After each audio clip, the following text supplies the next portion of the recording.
នេះបងថ្លៃខ្ញុំមកផ្សារដើម្បីទិញម្ហូបហើយគាត់ក៏ប្របួលខ្ញុំ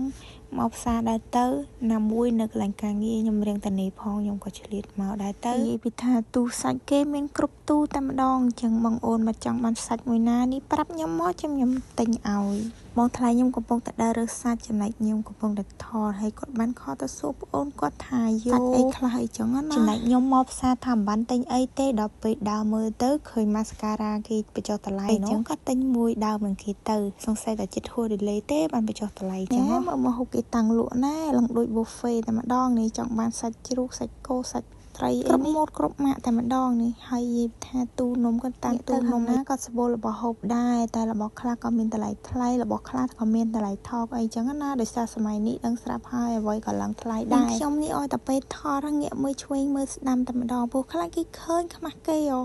អត់ដឹងមិននៅតែអៀនកាមេរ៉ាអត់យល់ទេហើយនៅតែអៀនមនុស្សជុំវិញខ្លួនអីចឹងអានេះដោយសារតែមិនសូវមានមនុស្សទេបើខ្ញុំហ៊ានថតបើសិនជាមានមនុស្សច្រើនខ្ញុំក៏មិនហ៊ានថតដែរដោយសារតែយើងគ្រាន់តែលើកកាមេរ៉ាក៏មានគេមើលមកឡើងព្រាតបន្លែឡើងច្រើននេះនៅតែខ្វះតែសក់មួយទៀតគឺខ្ញុំអត់បានរើសបន្លែនឹងសាច់ទេចឹងហើយខ្ញុំអត់ដឹងថាគាត់ត្រូវការអ្វីខ្លះអីចឹងណាកន្លែងគេគិតលុយហើយយើងក៏យកលើកបន្លែលើកអីឲ្យគេគិតលុយទៅ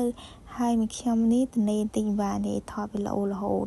ហើយមិនថាបងខ្ញុំមិនថាខ្ញុំទេឲ្យទៅចូលផ្សារគឺមិនក្រម1000ឬ2000ទេចឹងហើយតែងតែអត់ចង់មកផ្សារទេព្រោះអីបើយើងមកផ្សារគឺវាតែងតែអស់លុយតែវាបានរបស់ចឹងបងអូនបើឃើញខ្ញុំថតជាប់អក្សរថៃសូមកុំខឹងខ្ញុំដោយសារតែខ្ញុំនៅថៃចឹងហើយមានតែជាប់ខ្លះនឹងឯងបងអូនអើយពេលដែលបើគេគិតលុយហើយពួកខ្ញុំក៏បានត្រឡប់មកកន្លែងធ្វើការវិញហើយខ្ញុំទិញបានជាមួយនឹងតបាយម្នាស់ស្វាយអង្គុយញ៉ាំលេងទៅដល់ពេលថតវីដេអូថតបានបន្តិចក៏ទូរស័ព្ទខ្ញុំពេញថតបាន